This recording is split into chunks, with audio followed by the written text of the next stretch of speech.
Hey, is Tou SaiKo Lee in the house? Make some noise for Tou SaiKo Lee! Check. Yeah, what's going on? I just got back from Thailand, and I wrote this during my jet lag period. So we're gonna see how it goes. We're gonna see. I don't know. Okay, we'll figure it out. All right.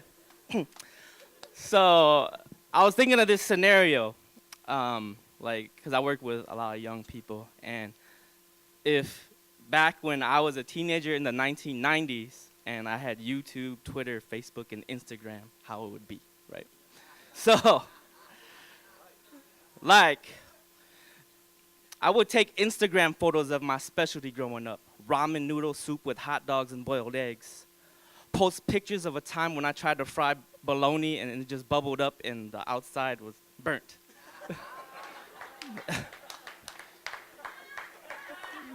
Maybe capture the time when I made macaroni and cheese for my grandmother and she scolded me because she's like, why didn't you put cilantro and green onions in it?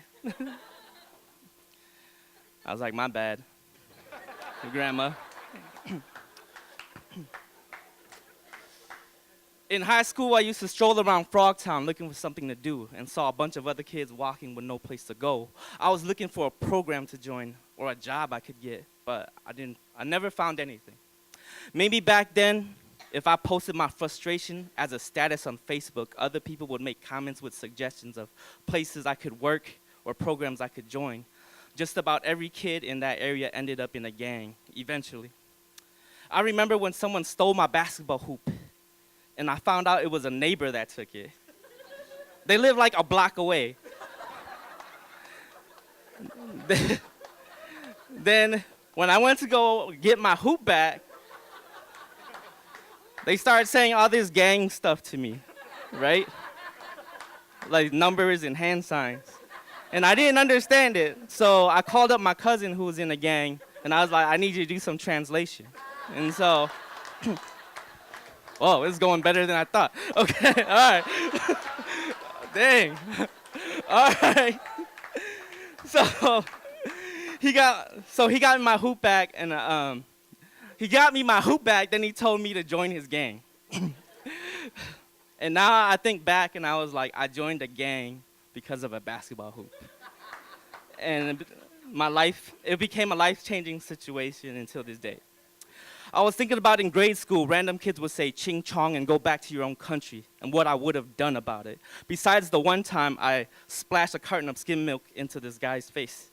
Then I quickly disappeared into the distance. I was one of very few Asian kids in that school. So to think about it, if I had social media back then, I would have placed a used Samsung Galaxy passed down from my uncle into my shirt disguised as a pocket protector, then turn on the phone's video camera, go back up to those kids and say, can you say that again? I didn't hear you. Then I would let them know I video recorded every stupid thing they said, and I'm gonna post it on YouTube to my 500 subscribers, mostly Southeast Asians, and they're gonna be targeted for a beatdown. I'm gonna press this button right now, right? If you say it again, I'm gonna press this button. And then later that night, I will end up uploading it anyways because back then I didn't understand consequences and someone has to be an example. So we have a history of stories told, passed down from one generation to the next. These days, most of the highlights of our lives are caught on video, uploaded that moment. There's not much room for imagination or exaggeration in storytelling.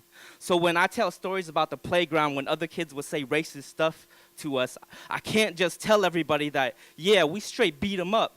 Because when the Vine video came out, it shows that I threw sand in his face and pushed him down the slide like I was a dirty fighter, but I was. I was thinking about status updates I would have posted as an angry, emotional teenager and all that shitty poetry I wrote back then. Then when I realized it could affect my adult life, I would have had to deactivate my account, change my Facebook name, and start a new page.